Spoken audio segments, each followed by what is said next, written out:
Inside a real-world SAP implementation, SAP's $1.5 billion bet on AI, and shocking whistleblower claims about S4HANA. Those are just a few of the topics we'll cover here in episode 234 of Transformation Ground Control. Welcome to Transformation Ground Control. Ground Control. The podcast that covers everything related to digital transformation. This podcast features technology agnostic and international discussions related to digital strategy, software selection, implementation, change management, business process optimization, and everything else you need to know to make your digital transformation project successful. Whether you're embarking on an ERP implementation, supply chain transformation, or any other business or digital transformation, this podcast is for you. Now, here's your host, Eric Kimberling. 5, 4, 3, 2, 1. Ground control to Major Tom. Hello, welcome to Transformation Ground Control, episode number 234. My name is Eric Kimberling, here with Darian Chwialkowski. Darian, thanks for being here. Yeah, thanks for having me. It's the podcast that covers everything related to digital transformation, the tech-agnostic view of strategy, people, process, and technology. And today's episode is going to focus on SAP implementation. So if you're going through an S4HANA upgrade or thinking about an S4HANA implementation, this is going to be a great episode for you. And if you're going through any ERP implementation for that matter, most of these lessons you're going to hear today are going to be relevant to you regardless of whether you're using S4HANA or not. But certainly if you're on an S4HANA team, you're not going to want to miss this episode. We're going to start off with some social media questions that we've received recently. We'll get into some newsworthy topics. We'll start off on those newsworthy topics talking about SAP's cloud growth and how it's increasing. Their cloud adoption continues to increase favorably. SAP's $1.5 billion bet on AI and HR in particular. And then later in the show, we will have one of our clients, the CIO of one of our clients, a company called Kiewit, which is a big construction company that is in the middle of an S4HANA implementation. It's a client of ours. We're helping them through that implementation. And Justin will be on to talk about some of the lessons that he's experiencing right now as we speak, sort of lessons from the front lines of a S4HANA implementation that's happening right now. And it's a big, complex project, so we'll have a lot of great lessons there. And then later in the show, after Justin is here, we'll talk about some whistleblower claims, some dark sides, some dirty little secrets of the world of S4HANA. We're going to get to that later in the segment as well, or later in the show. And the purpose of that segment within the show will be to just make sure you go in with eyes wide open as it relates to your S4HANA implementation. So all that being said, we've got a lot to cover here today. What social media questions have you received here recently on some of our social media channels, Darian? Yeah, some good questions. This first one to start is about cloud, which is a very hot topic right now, I feel like, with SAP. But the question is, if cloud is great for the software provider, but costly for the customer, who's really in charge when it comes to software solutions? Unfortunately, it's not really you, or it's not as much you as I would like to see. When I say you, I mean the implementing organization. The software provider obviously has complete control over the functionality, the timing of rolling out new functionality and whatnot. The exception being if you do have customizations or things that you're doing off on the side or as part of your implementation, that changes the dynamic a bit. But I think the key here is that organizations, need to have control of their projects and make sure that they understand what flexibility they do and don't have. What flexibility are you giving up by moving to a cloud provider?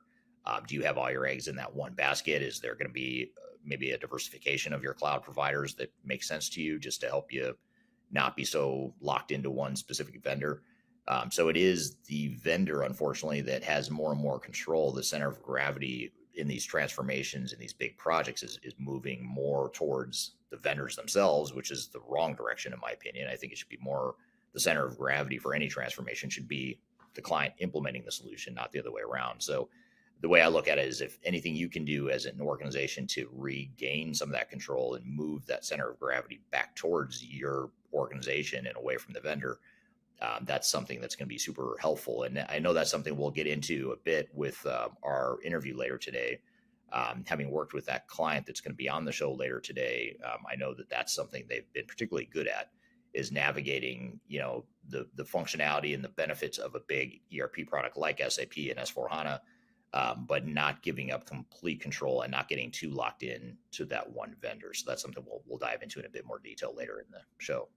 Yeah, absolutely. And speaking of SAP and everything like that, this next question is also about SAP. And it says, why should a company replace a stable, heavy, customized, and expensive SAP system just because SAP is now pushing a new version like S4HANA? It's a great question, and I don't have a good answer for you. And I think that's the key. You may have a really good reason why you want to, and if you do, then more power to you. But if you can't justify it, and if you can't answer that question as an organization, then that might be the answer you need, which is, do we really need to move away from our heavily customized ECC instance that we invested heavily in? We're still getting ROI out of it, hopefully. And assuming you are getting ROI out of it, there's nothing wrong with staying put on ECC. Now, SAP, you talk to anyone in the SAP ecosystem will completely disagree with me and tell you that I'm wrong. You need to upgrade now. They're going to cut off support. You're going to have technical debt. You're falling behind. Blah blah blah. A million reasons why you should spend even more money on technology that you may or may not need. So, having said that, you've got to look through the sales hype and the sales pitch and do what's right for you as an organization. So that'd be my advice. I know there's a lot of organizations out there we work with that are more manufacturing and utilities based companies, asset intensive types of companies, and in those asset intensive industries, there's a theory or a mindset that they often have that I think can apply to other non-asset intensive industries as well. And that's a theory of it's a mindset of what they call sweating the assets. And a utility provider or a manufacturer will put in a new machine, or a utility will put in a substation and some infrastructure to support power distribution or whatever it is. And what they do is they invest in it and they maintain it, and they obviously don't want anything to break, but they will sweat those assets. They will get as much value out of those assets as they possibly can until it fails and they have to do something to replace it.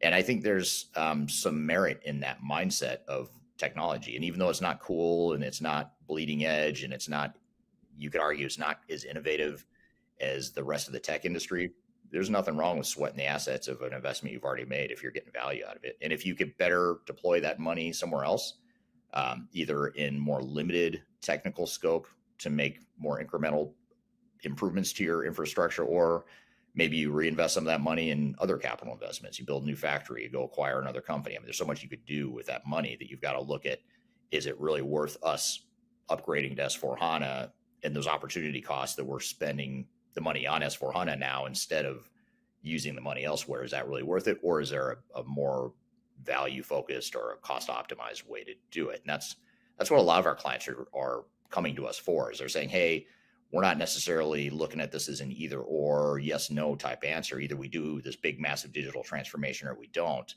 There's shades of gray in the middle that you've got to figure out, what makes the most sense for you. Maybe it's a more incremental change. Maybe it's just replacing part of ECC, or maybe it's putting in third-party solutions that plug some of the gaps or deficiencies of ECC without having to rip it completely out. So that's the kind of digital strategy planning and that objectivity that needs to happen in any sort of transformation project. Yeah, absolutely. I agree. And you made some great points there, and it kind of nicely flows into our first newsworthy article of the day here, which is after SAP, they just released their Q2 and half year 2025 earnings. And their headline was kind of clear. It was, cloud revenue is still climbing. So total cloud revenue for SAP grew 19% year over year, hitting $3.9 billion this quarter. And with S4HANA Cloud growing at 20%, SAP is continuing, obviously, we've talked about this a lot, to push hard on its cloud first strategy. Here's the deeper story within their earnings, though. While cloud is rising, total revenue only grew by 5%, which could be a signal that SAP's traditional software and services are flattening or even being cannibalized by the cloud shift. This isn't just a financial transition, but it's also a business model transformation that they are going under, it seems, right now. The CEO made it very clear AI, cloud, and talent management are SAP's North Stars going forward. The recent acquisition of Smart Recruiters, which we will get into later, announced just days before the earnings came out, fit right into this strategy. And so do investments in business AIs and updates to Rise with SAP. That said, the operating profit is down 6%, largely due to R&D and restructuring costs. In other words, SAP is spending now to hopefully win later. But how long will shareholders stay patient? For customers, the question is this: what is the impact of all of this on your ERP roadmap? Are forced cloud migrations, higher subscription costs, and platform shifts? They can create a lot more disruptions than benefit if you're not aligned strategically. So with SAP evolving fast, the real test will be the execution, especially as clients continue to push back on aggressive timelines and pricing models. So with all of this, Eric, just in general, where do you, or for SAP's cloud revenue, and with that growing, but the total revenue isn't growing so fast, what do you think that tells us about SAP? Well, I think it's a transitionary type of dynamic where they're giving up some revenue with maintenance costs and some of the legacy revenue streams that they had developed with ECC and companies that are still paying maintenance on that. So a lot of what I think is happening is a lot of companies are migrating to third-party maintenance providers like Rimini Street, Spinnaker, et cetera. They're recognizing that, okay, if SAP is going to cut off support and maintenance, let's start looking now for a third-party sort of lifeline or a lifeboat that'll help them through until they can make the switch to S4HANA, assuming they're going to go S4HANA, which I think is a good thing. Actually, the companies are being smart like that. They're not letting, even though cloud growth is increasing and a lot of companies are making that transition to S4HANA, some for very good reasons, some for not so good reasons. Some are doing it simply because SAP's pressuring them to do that. And I would advise against that if that's your main driver. And some are kind of in between. And that's part of why we want to talk to our guest today, our client, because I know, just from having worked with them over the last couple of years in their S4HANA journey, part of it was driven by the end of life maintenance and support for ECC, but it was also driven by the fact they wanted to upgrade the technology stack they had. So that we'll get some good lessons from him here in a few minutes. But I think the key here is just to what we're seeing with SAP is that, yes, they're getting more cloud revenue, which is really important to them, because for every dollar of cloud revenue, that's worth a lot more to them than a dollar of the old model's revenue. Even if you set aside what the real profitability is, investors love that recurring revenue and they want that every dollar they can get of cloud revenue. That's what they want. And that's why they're pushing so hard, is because investors are rewarding it handsomely. The CEOs are all getting comped. And I'm not just talking SAP here. I'm talking about all the big software vendors. The CEOs are getting comped super heavily. And it's quite lucrative for them personally if they can lead their organizations to shift as much of the industry over to the cloud, because that's what the investors want. So it is what it is. Nothing that's not good or bad, but you have to look at that with a grain of salt, look through the lens of reality. Economic reality is that the vendors want it more than you probably do. So you just need to do it on your own timeline. And I think that's what they're seeing in their results, which is kind of mixed. You're seeing some people move to the cloud, but you're seeing some people throttle back their maintenance and they're going to stop paying now on ECC, maintenance on ECC, because if you think about why would you pay maintenance to SAP if they're going to stop enhancing and stop R&D investments in ECC and they're going to stop supporting it. So it kind of makes sense to me that their overall revenue isn't as nearly as flattering as the cloud growth is. Yeah. And besides for the couple points you made there for SAP customers, what should the SAP customers be thinking about as SAP doubles down on cloud and AI? Well, I think it's just a matter of just figuring out the tempo, the strategy, the tempo, the scope that makes the most sense for you. And that's one thing I want to get into with our guest here in a few minutes as well, is because, that's something they've been particularly good at. And I'm always fascinated by the clients that find a way to stick to their guns and stick to their own, beat. They what's the cliche about beat of your own drum? They march to the beat of their own drum. I'm terrible with cliches. I always find a way to butcher them. But they they march to the beat of their own drum and they do what they want to do and what their priorities are, regardless of what SAP wants or what any big vendor wants. And so that's what we'll dive into with them too. And so that's a question, we want to come back to when we get to the guest on the show as well. Yeah, absolutely. Well, to switch into our next newsworthy article, we kind of touched on it a little bit in this first one, but to deep dive in on it, it's SAP has acquired Smart Recruiters for $1.5 billion. And this is Smart Recruiters is a modern AI enhanced hiring solution, streamlining everything from sourcing to onboarding with automation, analytics, and intelligent workflows. By bringing this into SAP Success Factors ecosystem, SAP is aiming to supercharge its HR suite with next-gen recruiting capabilities. So why are they doing this now? Talent acquisition is one of the most competitive spaces in HR, and SAP has been under pressure to keep on pace with Workday, Oracle, and newer players that are offering more agile, user-friendly tools. So Smart Recruiters brings them not just the tech, but a strong customer base and innovation pipeline. This also reflects a broader trend. AI is no longer a nice to have in HR. It's becoming more of a core infrastructure, from skills-based hiring to candidate scoring. The recruiting function is rapidly being transformed by machine learning, natural language processing, and predictive analytics.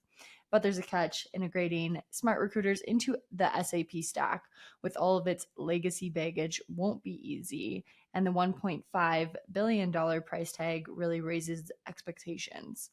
This can't just be a bolt-on feature. SAP will need to prove it isn't just another shiny object accusation. But the real strategic shift is in how they support HR leaders in a post-gen AI world. If this is successful, this could reshape how HR systems think about talent strategy in the age of AI, but it's only time and execution will tell on this.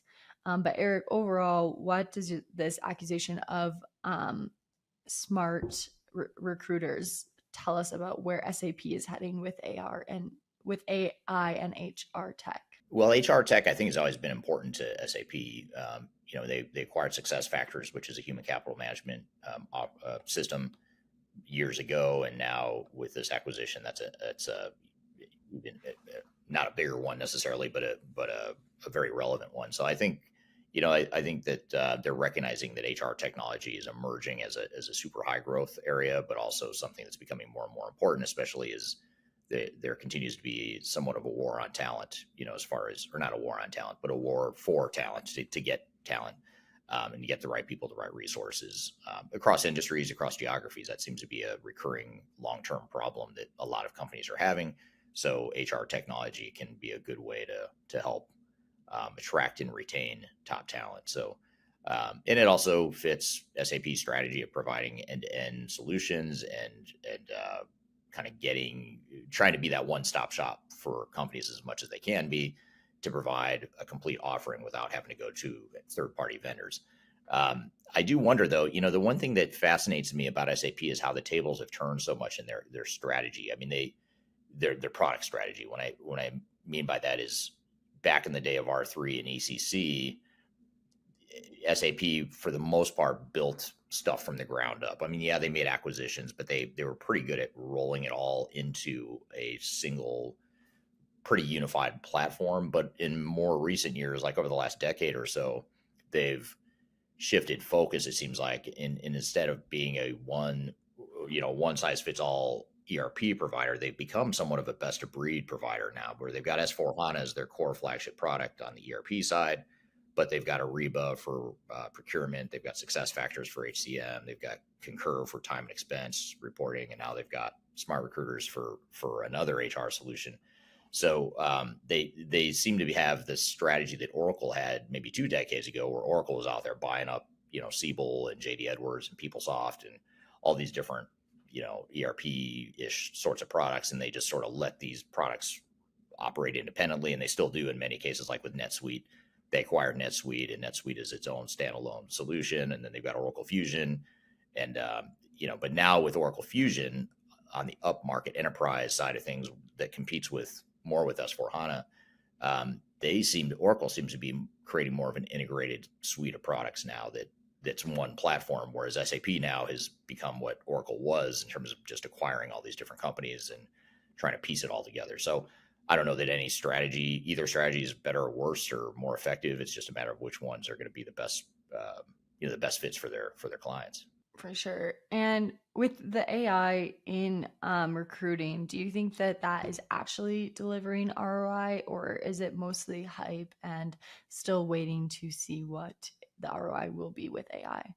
I don't know. I mean, unfortunately, there's been a lot of negative blowback for AI, particularly in recruiting, because of biases that are still evident in AI models. I think it was, I want to say it was Workday. Don't quote me on this. Workday's attorneys, don't sue me if I'm wrong, but I think Workday got sued, and I believe they lost the lawsuit where their model, some sort of AI mechanism within Workday. If I have the vendor wrong, if it's not Workday, the point's still the same. There is a major HR tech provider out there that was sued recently for bias in the way AI was handling recruiting and screening candidates.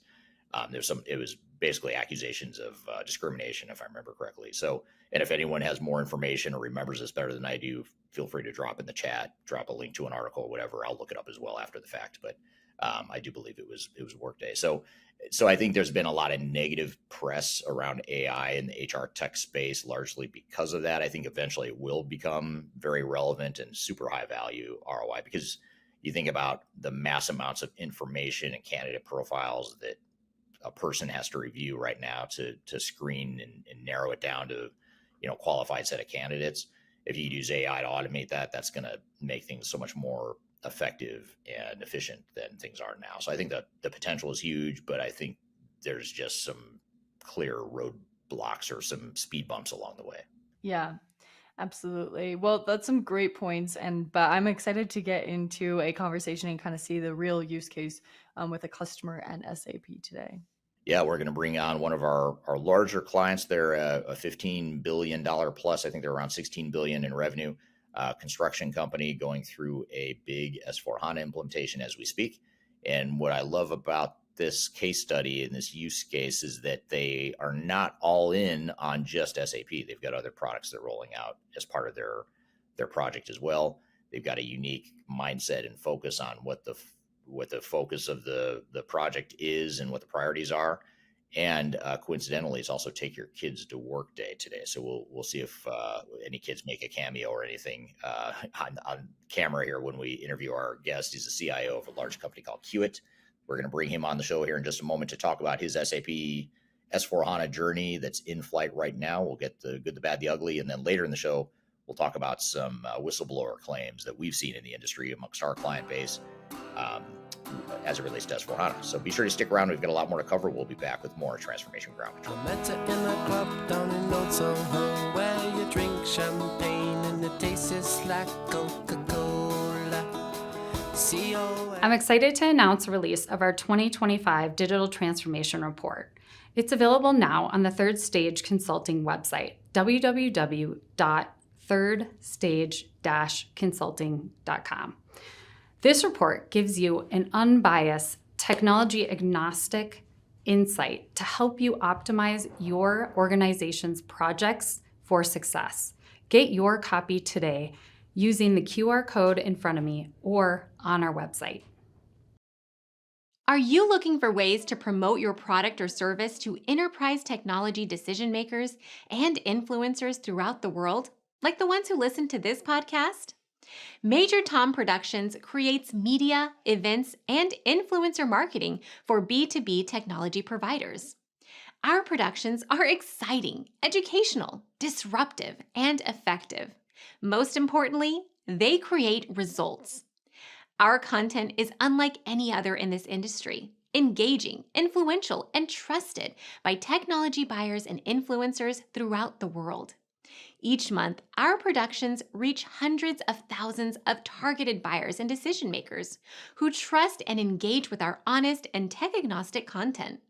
With long-tail viral results and engagement with our content, Major Tom Productions provides a way to reach your target market and create awareness, calls to action, and a connection with potential customers. So, collaborate with us today. Learn how we can feature your product or service on podcasts such as Transformation Ground Control, Journey to S/4HANA, and Journey to Dynamics 365. We can also feature your brand on our YouTube channel called Digital Transformation with Eric Kimberling, which boasts over 100,000 subscribers and over 2 million video views per year. You can also participate in our in-person events, including our Digital Stratosphere Conference. Contact us today to learn more. We can tailor a marketing campaign that works for you. We look forward to helping more people learn more about and become engaged with your brand.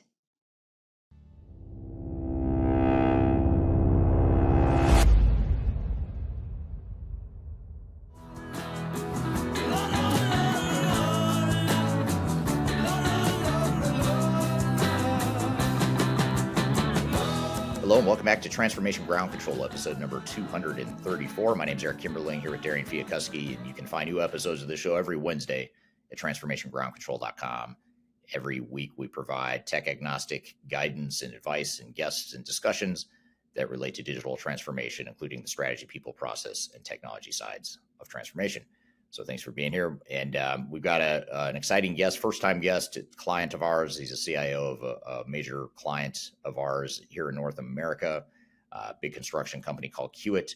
The guest is Justin Rauner. He's with the company, and we've been working with him on the S/4HANA journey. And we wanted to have him on the show to talk about the good, the bad, the ugly of his transformation project. So with that all being said, Justin, welcome to the show. Great to talk to you again, Eric.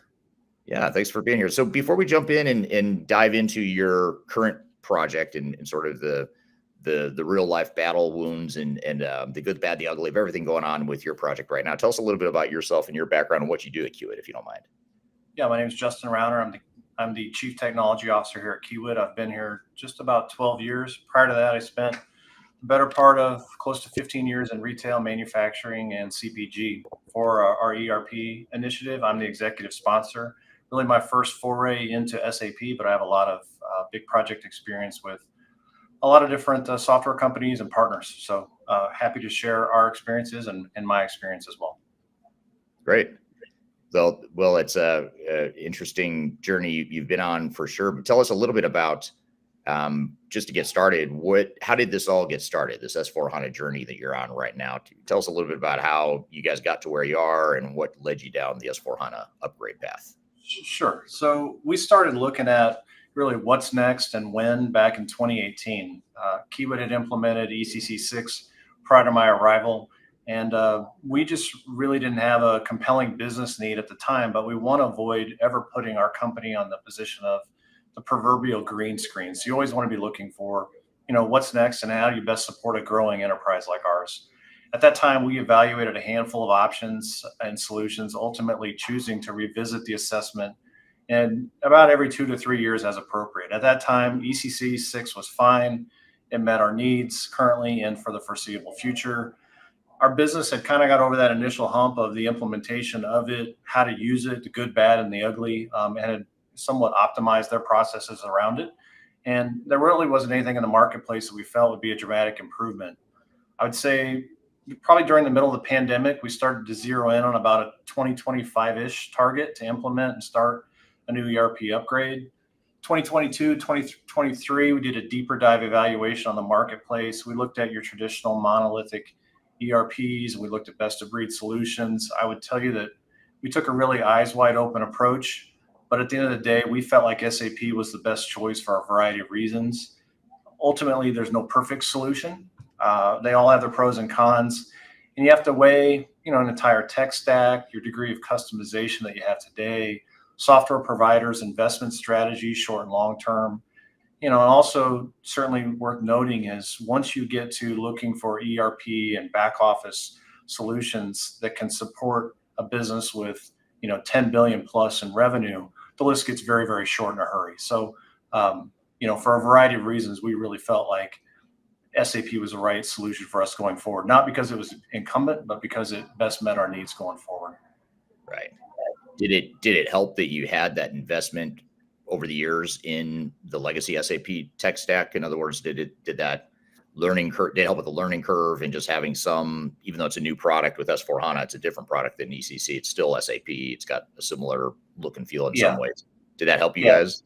Absolutely.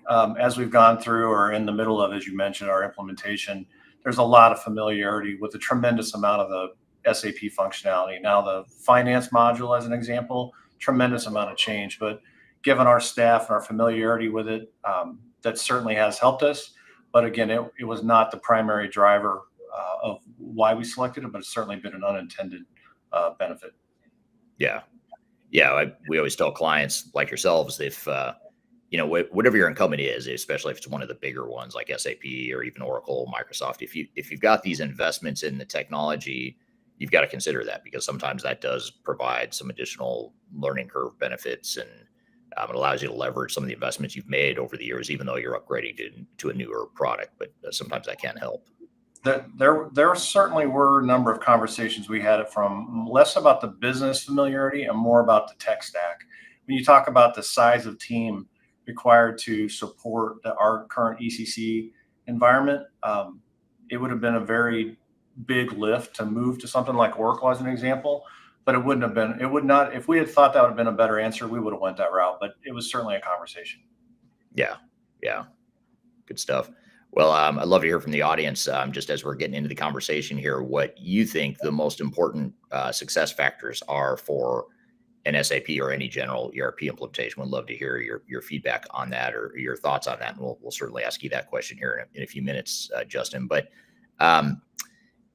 before we get to just some of the lessons, just as we set the context here for the project, I know that, in our discussions with you and in doing work with you in the Kiewit team in the past, you emphasized that this project isn't a digital transformation, and you focus more on a do no harm approach to your upgrade strategy. Can you talk a little bit about that and what you meant by that when you and I first started talking about that? Yeah, because it catches a lot of people off guard when you mentioned something like that. So ultimately, we're doing this upgrade because we think it's the right thing to do for the health of our business long term and our growth goals. It's not based on a hard ROI calculation or capability enablement. We didn't get a business driver to justify this investment. I talked about, we started looking at this in 2018. I would have preferred if there had been some tremendous business gap and capability we could have enabled with a new ERP implementation. That didn't happen. That didn't materialize. But we do believe this is the right thing to do for our business. You and I have talked offline. The Kiewit business is actually humming along. So much of what you hear in the marketplace and continue to get pushed on is wholesale business transformation. That may be right for a lot of companies. It's not right for us. And so we're trying to mostly do this as a technical upgrade, almost like when I think about talking to our business customers, like preventative maintenance on a piece of heavy equipment. It's just the care and feeding required to make sure that we are best positioned. And again, never putting our company behind the 8 ball. We could have kicked the can down the road. We could have pushed this off, but there will become a point in time where you can't push it any further. And as I'm sure we'll talk here a little bit, SAP pushing customers in the end of support deadlines and things like that for a variety of reasons, now is the right time. When I think about do no harm, the term you used and we have used here extensively internally, it is at a micro level as it relates specifically to our downstream data. So our non-SAP systems and really the gymnastics we're currently going through to avoid business disruption. Again, we're humming along. We want to continue humming along. We want to get this thing implemented and allow our business to continue to do and engineer and build great things going forward, not be disrupted by back office total transformation. That's just not the goal. So, if I put a bow on it, we're not following the standard playbook or someone else's playbook. We feel like we've developed the right playbook for Kiewit at this point in time for our company. That's what do no harm and, a technical upgrade. A lot of people would prefer to wave a flag and talk about total business transformation, and that's right for them. It is just not what we're trying to do. Yeah, and we were talking right before we went live here today, and you made a comment that what's right for you guys may not be right for another organization and vice versa. And I think that's a really important point, of self-awareness and an important thing to point out, because a lot of times organizations think that I have to do a digital transformation because that's the buzzword. And we always hear about, myself included, I espouse a lot about how if you're not going to have an ROI, maybe you shouldn't do the project. But in your case, you're saying, hey, we're not doing this for those necessarily for those tangible hard dollars. We're doing it for other reasons. Here are the reasons why. And I think making sure that you're all on the same page with that, that's the important thing. It's not so much, is that the right answer or not? It's, are you all on the same page? And if you are, and you're managing the project accordingly, then that's really the key right there. And I think that gets overlooked a lot. And it's something that we've had to orient all of our partners, including SAP, about, because they want to come in and talk about business transformation. And that's the popular buzzword. And again, for lots of companies, they need to transform their business. Kiewit's been around. I'm looking at a giant sign outside my window here since 1884. And we have been fortunate through great results and excellence of not needing to dramatically reinvent who we are. We exist and operate in many different verticals, and that works to our competitive advantage. But ultimately, the core of what our business has not changed since Peter Kiewit started this company.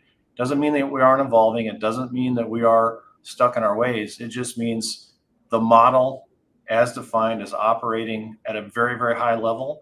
And we want to continue to sustain it and build a foundation that it could continue to expand over the years ahead. It's a pretty simple formula of not needing to reinvent the wheel. Yeah. Very, very well said. I want to turn to the audience real quickly here today. Sanjay on LinkedIn says, good morning. Hello. Thanks for joining today, Sanjay. Sam Graham joining from Spain on LinkedIn. Thank you for being here. Pritam joining on LinkedIn. Thank you for joining. And Satish has an interesting comment to follow up your point, Justin. Satish says, do the tech upgrade and preventive maintenance. Very good analogy and approach. No real value comes from trying to do a business transformation /value/design thinking, et cetera, as it is putting the cart before the horse. So I think what Satish might be saying is that having the technology there enables you to do the business transformation or add value or right. Get that ROI you're looking for, but you have to get the technology in place in order to be able to do that, which is interesting. Good point. What are your thoughts on that? Again, situationally, yes. For Kiewit right now, that's absolutely right. We're putting this foundation in place, and it'll allow us to tweak and adjust and adapt as we go forward. For other companies, they might be, again, backed in the corner, having to reinvent themselves, having to totally redefine their supply chain or their customer base or their product mix, whatever it might be in a different industry.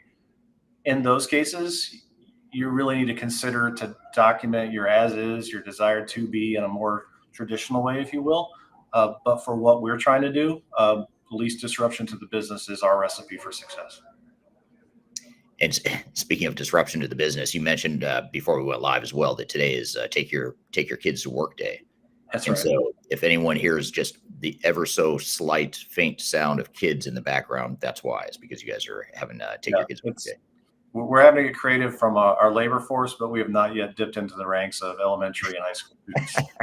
Well, I was just going to say, are you at least putting them to work? Are they able to help on the project while they're there? I'll have to go out in the hallway and see what's going on after we wrap up. But it's a great thing. I mean, obviously, a lot of people tuning in today don't know much about Kiewit. Great family values. We do the right thing, getting our kids involved. And from a legacy perspective, you could see 2-3 generations. It's not unusual to walk through the hallway and see 2 or 3 generations of family members working in different capacities in different parts of this organization. So I'm all for people being able to bring their kids to work today on a nice summer day. So it's all good. Yeah. Get them out of the house before going back to school here shortly. That's right. Good stuff. Well, hi from Pakistan is what Muhammad says on LinkedIn. Hello, Muhammad. And then kind of a follow-up. I assume this is a follow-up to your green screen comment, Justin. This is from Aditya. Text green game over. So I assume that it's referred. I'm just old enough to talk about that. When I started out my career as a developer many years ago at Hallmark, I was a COBOL developer. So I still know the green screens and remember them fondly or not so much at times. But that kind of background and experience is ultimately culminated in being in a position to drive an initiative like this. So I do feel like, but I think most people here that understand the correlation of that green screen, it's not where companies want to be or need to be moving forward for sure. What's crazy is how much of the workforce right now doesn't even know what in the world you're talking about when you say green screen. So what the hell does that mean?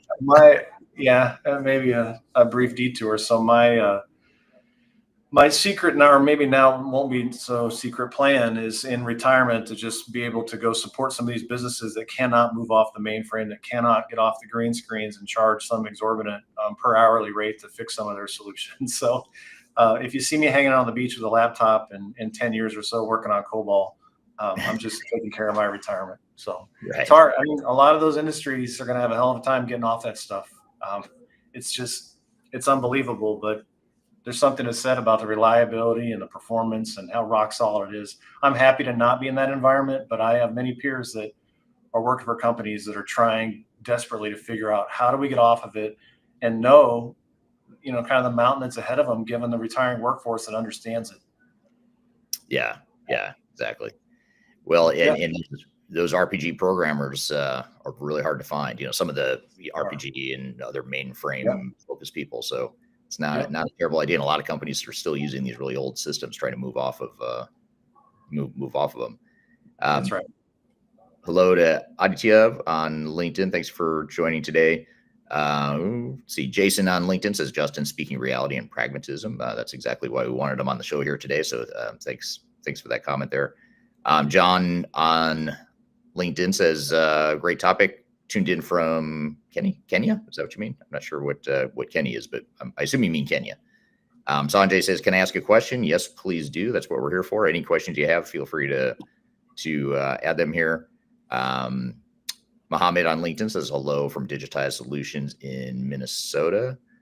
And then we have at least one person here, Satish on LinkedIn, that can relate to the mainframe discussion. Mainframes, we had to submit claim expenses and a bunch of stuff till even 2000. It was right around Y2K when a lot of the mainframes seemed to go away as people prepared for the Y2K cutover. Yeah. Nicholas on LinkedIn calls it the good old days. Yeah, maybe. I don't know. I don't know if that's a good old days. Much simpler days. Yeah, simpler. That's a good way to put it. Yeah. Mohammed's from a small Oracle consulting firm. And then Darian on LinkedIn says, are there scenarios where more disruption might actually be necessary or even beneficial? Have you guys come across that at all in your discussions and in your transformation itself? Yeah, some of this gets in our governance model, what we're going to take on. We also have a commitment that we've made to our executive sponsorship team about being what we've called opportunistic. So when we get into certain areas or functionality where it's an acceptable amount of risk, or we think the payoff is worth it at this time, we are entertaining some of those enhancements. There are some things we're doing in our finance space around billings, as an example, or our ledgers. We took a purist approach of drawing the line of pure technical upgrade, but with our executive sponsors' help in filtering out where's some real bang for the buck opportunities, we are taking some of those things on right now. There are other things like warehouse management is probably a good example. We're implementing the basic, I don't remember what the module is called, the warehouse management module they're implementing from SAP, but there's a standard and there's an advanced. We're going standard out of the box, but ultimately we will be able to extend that into advanced in the future, but not right now. So yes, there are opportunities for disruption, but again, it's a really fine line on how long you want these projects to go on, how many people, because if you really open up Pandora's box and said, what would you like us to do? The list would be endless. So we're trying to, time box it, contain it, produce a predictable outcome, get it across the finish line. Because the other thing you really have to, if you've been at this long enough to know, once you get these large systems in place, the carryover list of enhancements is sitting there staring you in the face. I would much prefer that the users use it as is for maybe it's 60 days or 90 days, because the list they will then come back to you with will change a lot. Oh, we know we asked for those 100 things, but really now that we've been in it for a while, for 3 months or whatever that appropriate time period is for you, you identify different use cases, higher opportunity for value. So that's how I think about it. We're not going to get too distracted with what people believe based on what they know today. Let's get it in, get them using the system, and then we'll adjust and make the enhancement list from that point, as opposed to sitting here right now. So how do you navigate the hype, not the hype, I don't know if that's the right word, but the sales incentives or the vendors kind of pushing, like SAP pushing you to use all these cool bells and whistles that you're not using. And I imagine that drives them crazy. Like, hey, you've got all these advanced functions that you're not even considering right now. You should really be thinking about that. Is that a pressure point for you guys, or how would you navigate it if it was? Partners like SAP, Microsoft, and others that have worked for us long enough to know that they should provide awareness of what's out there and not push. We're aware of what's out there and what we believe the capabilities are and what the value proposition is for Kiewit. But ultimately, it's about crawl, walk, run. You got to get your, the foundation right before you can start to layer some of these additional things on.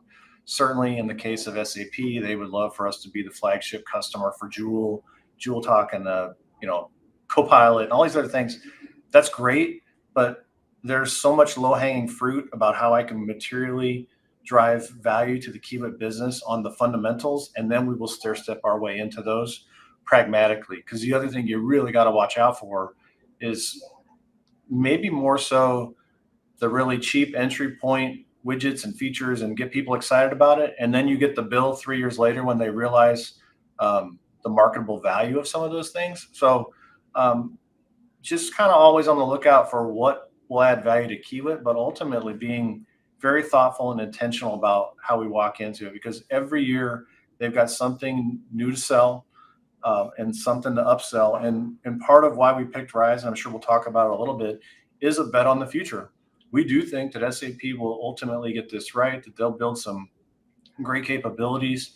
But I would tell you that we always want to be in tune with what they're building and why, where we think the value proposition is. But very rarely do we need to be the beta testers for that stuff, or to get too excited about it and it doesn't really have a return on investment. So try to be pragmatic about where we get into. But and thankfully, we've got some people in the business that get super excited about what they read on a press release or others, but they're also very logical and analytical. And we go back and talk about the reality versus the hype. And the word you use there is right. It's hype. I'm a big fan of the Gartner hype cycle, and just, I'm sure most people know what that is. And I want to see something established and stabilized before I get too excited about it. AI is another great thing. Everyone's pushing for AI. I think ultimately it's going to be a huge disruptor, but we as a company are trying to be very intentional and thoughtful about where could we get some real return on an investment there? Because you can have a ton of investment without a tremendous amount of return. But we work with our partners such as SAP, Microsoft, and others, pushing forward what Kiewit is going to do from an AI strategy, but not getting too far out over our skis and just throwing money away to chase a shiny object. We're trying to be very intentional, because ultimately we do think there'll be a big return, but being very strategic and intentional about where and why we invest. Yeah, and coming out of the Sapphire conference season here, with all the announcements around Joule and some of the agentic stuff they're doing, it's really cool stuff, but also being able to be clear-headed about it and not getting too excited. The crawl, walk, run, I think is a great analogy, or a great way to put it, because the Joule stuff, all the AI enhancements they're making, a lot of the stuff SAP is doing is light years ahead of where most companies are. And that's okay. That's their job. And eventually companies will catch up to them. But in the meantime, that's right. Basics in place. That's right. Good way to put it. So John, it turns out, is joining from Kenya on LinkedIn. So we got that part yet. And then Nicholas was clarifying when he said good old days, he was referring to RPG. So that was a good point of clarification there. And then Anthony on LinkedIn has an interesting question. I'm going to change the question a little bit, if you don't mind, Anthony. I'm going to actually broaden this a little bit. But Anthony says, hi, tuning in from London. Great podcast. How many different suppliers were contracted with as part of the implementation? And maybe I'll just sort of elaborate on that question a little bit and just say, can you talk a little bit about how you chose your implementation partners and just what some of the lessons learned were there along the way? Yeah, good question.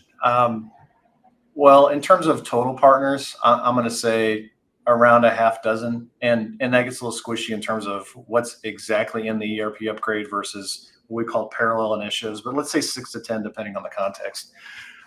But as it relates to the core systems integrator for S4, I think we took the time to really understand our project requirements and what we needed from our partners. I've worked with several tier one partners and boutique firms throughout my career. They've all got their advantages and disadvantages. So trying to find that right mix. Ours, again, is mostly what you'd largely hear as a brownfield or a brownfield plus, a technical migration, not a business transformation.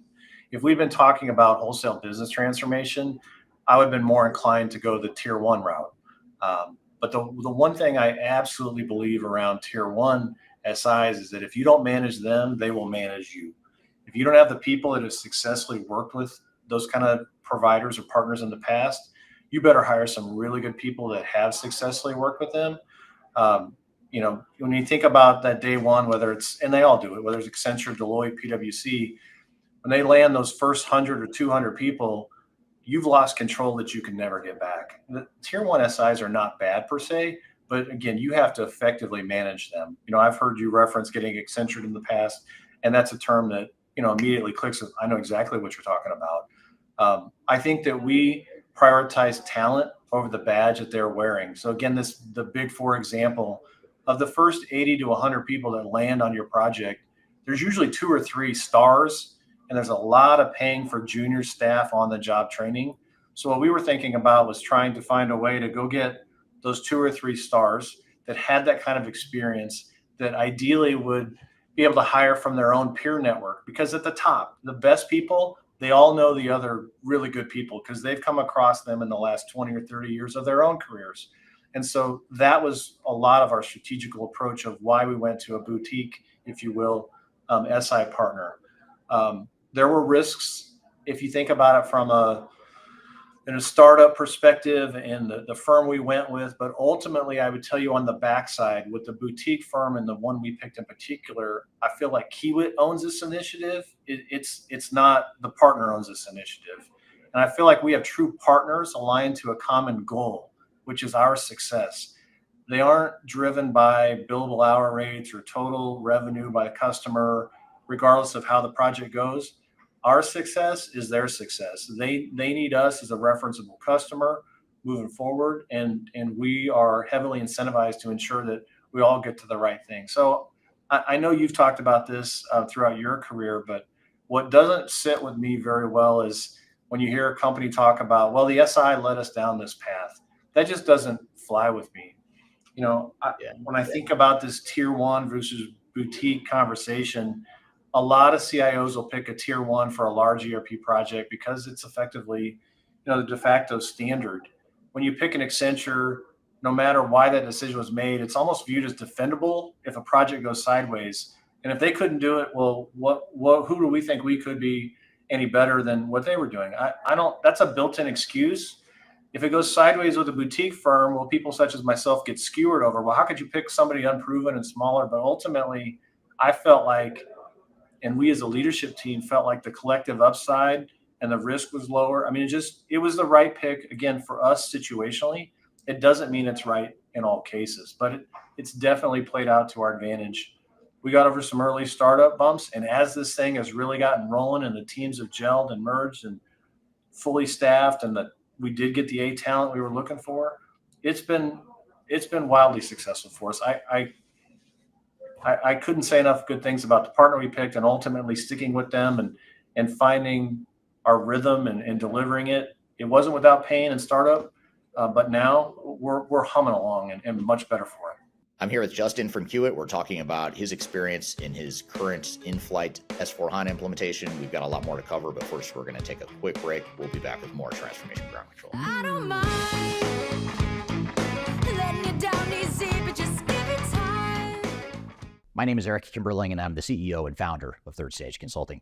Before we dive too far into today's content, I want to invite you to learn a little bit more about Third Stage Consulting, who we are and what we do.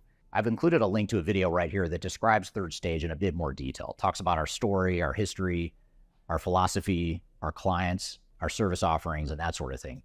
But in general, what Third Stage Consulting does is we're an independent and tech-agnostic consulting provider. We help clients through their entire digital transformation life cycles, beginning with digital strategy, software evaluation and selection, all the way through and including implementation planning, implementation readiness, and the actual implementation itself. We're technology agnostic, so we only represent our clients' best interests. We do not represent software vendors. But having said that, we work very closely with software vendors, all the leading players that you can imagine we've worked with, both in helping clients evaluate and select them, but also in helping clients implement those solutions as well. So we have a very broad, objective, agnostic view of the market that is meant to really represent your interest as you go through your digital transformation. I also encourage you to scan this QR code right here to get access to our resource center. This resource center has a ton of information, ton of ebooks that are free. You have access to top 10 software rankings, playbooks for how to make your project more successful, guides to change management, YouTube videos, all kinds of stuff that are going to help you through your digital transformation. So I encourage you to scan this QR code to get access to those resources. And please feel free to reach out to me directly to brainstorm ideas about your project. Even if it's just informally, you want to bounce around some ideas and get some informal advice, I'd be happy to spend some time with you. So feel free to reach out to me. I've included my contact information below. You can also find it in the description field of this video as well. The last thing you want to have happen is for your digital transformation to end up in court. I've been doing this for 20 years and I have seen everything. My name is Marcus Harris. I'm a software and technology attorney focusing my practice on drafting and negotiating software-related contracts and litigating software disputes across the country. Feel free to reach out to us at taftlaw.com. We'd love to talk to you about the litigation process and what you can expect.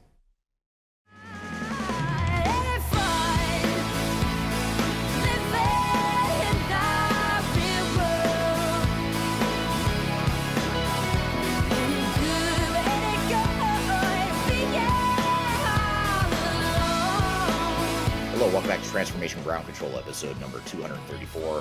My name is Eric Kimberling here with Darian and Chwialkowski. You can find new episodes of the show every Wednesday by going to transformationgroundcontrol.com. The show is produced by Major Town Productions. It's sponsored by Third Stage Consulting, which is an independent tech-agnostic consulting firm that helps clients with their digital transformation journeys. And we're here with Justin, our client, Kiewit, talking about his S4HANA implementation. I don't want to be dismissive of the quality of the SI you chose, because it sounds like for sure the right partner. But I think the bigger advantage you guys have is what you said about ownership. You guys, whether it was this smaller boutique type of firm or whether it was a tier one SI, you guys clearly are in control. You know, you have ownership of the project. So regardless, I think that's the key right there. And yet you want to find the right partner to help you. But the key is to what you said is you manage them. They're not managing you, and you're not letting the project get out of hand. I think there were some leaders on our initiative that early on were looking for more from that SI, if you will. Some of them came from companies like ConAgra and others that had experience working with big partners. And so those big firms bring the playbooks and they bring the experience, and they're driving everything, right? And this group didn't do that. We had to collaboratively work together to find those playbooks and run books and how we're going to operate. And ultimately, it made us better for going through that process. Again, back to the point, hey, we got to own this because good, bad, or indifferent, we're the ones that the executive team is going to look towards. And that partner ultimately goes away at the end, and it's ours. So I feel really good about where we're at. I had some intuition as to why to go that route. Some of those assumptions were true, and other factors have come along through the ride. But it was the right pick, but maybe for not all the reasons I thought initially. Right. Yeah. Nicholas on LinkedIn agrees with you in your approach. He says small consulting firms tend to own the client's pain for sure, in my experience. So great feedback there. Nicholas also said he agrees with you 100%. And then Aditya says great insights. And here's a question from, actually, let me get to this question first, from Ginger on LinkedIn. Ginger says, what is your approach to engage business super users in a way that builds business true ownership and adoption that will survive and thrive post go live? And it sort of fits into this whole ownership theme, but now working our way down to, so far we've talked a lot about project governance, ownership of the project overall, but as we work our way down to the frontline employees, what has been your approach to get the masses engaged and involved and feeling like they own this project as well? Yeah. Again, I'll keep using that word situational. So if we were greenfield, if we were starting from scratch, if we were going with Oracle or some other kind of thing that we didn't have a lot of familiarity with, what we would have done would have been co-location. We would have everybody working together, business and IT sitting side by side. In this case, more of a brownfield approach. We I think we'll talk a little bit more about this, but we ended up standing up a sandbox early on. We got some business involvement right out of the gate with the system and really data that they were familiar with. But one of the things that we prioritized very early on, given that we weren't co-located, and we're pretty close in proximity, most of the core users of this back office system are in the same metro area. They're not in the same building. We wanted to ensure that there was appropriate buy-in. So we really prioritized organizational change management and communication to an extreme extent. Our advantage in this was, and I did not talk about this earlier, in 2023, we made $1 billion acquisition, and Kiewit's done acquisitions over more than 100 years, but of that size, scale, and magnitude was different for us. And so we spent the majority of 2023 acquiring that business, integrating them into our systems as opposed to just carrying on what they had. And so we started to build this big SAP muscle, if you will, for the first time since ECC was put in.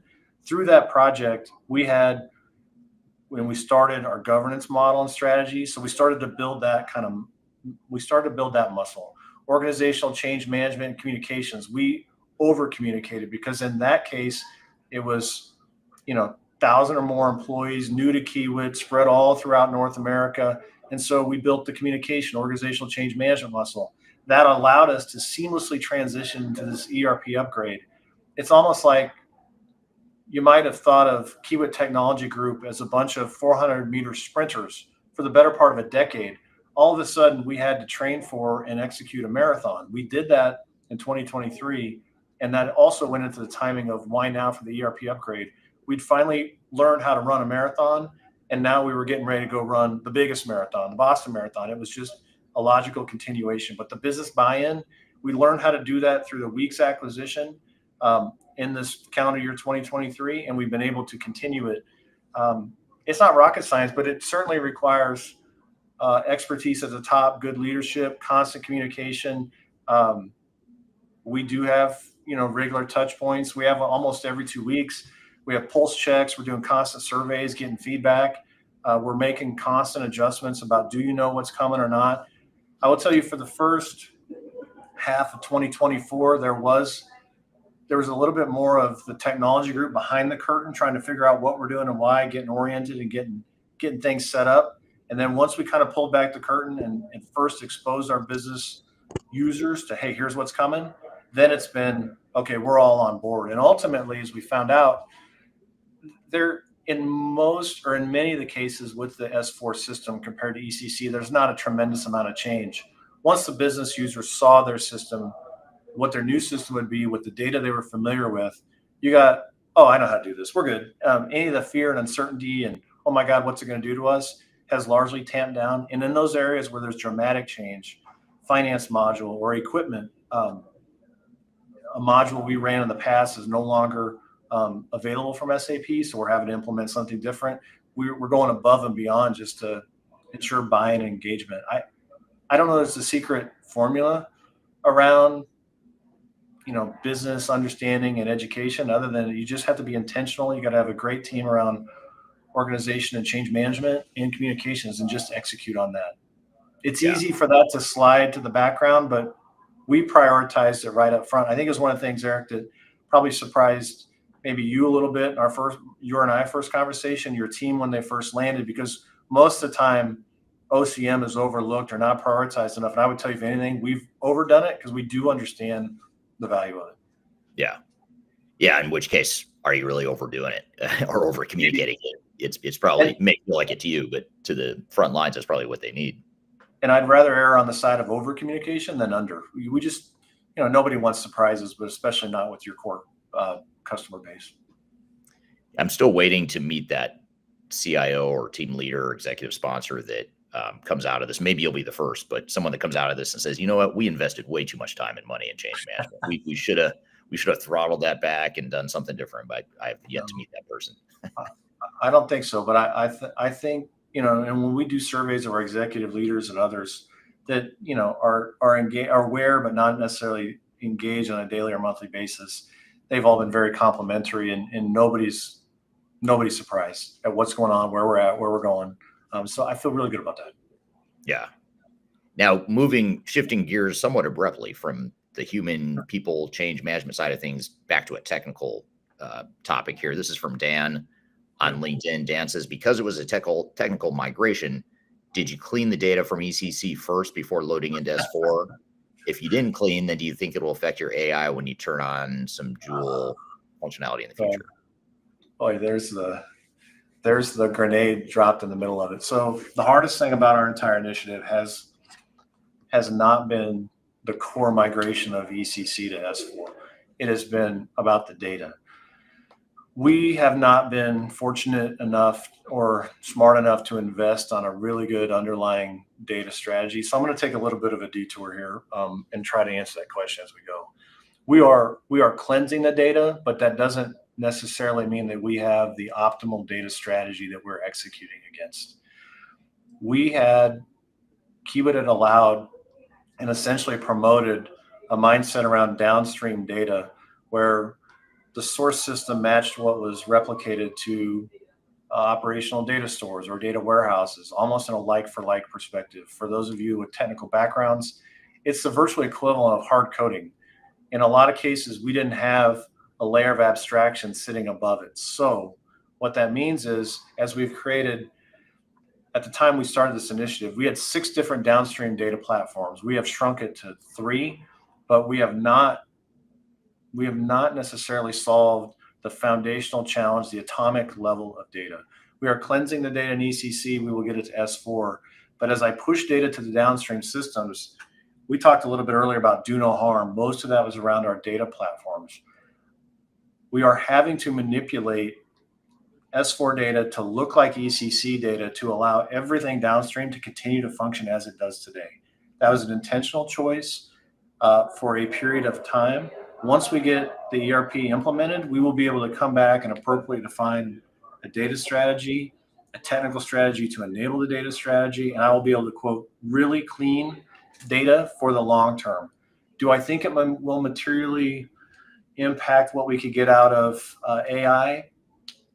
I can make it better over the long term. I believe within the SAP ecosystem, we'll be fine.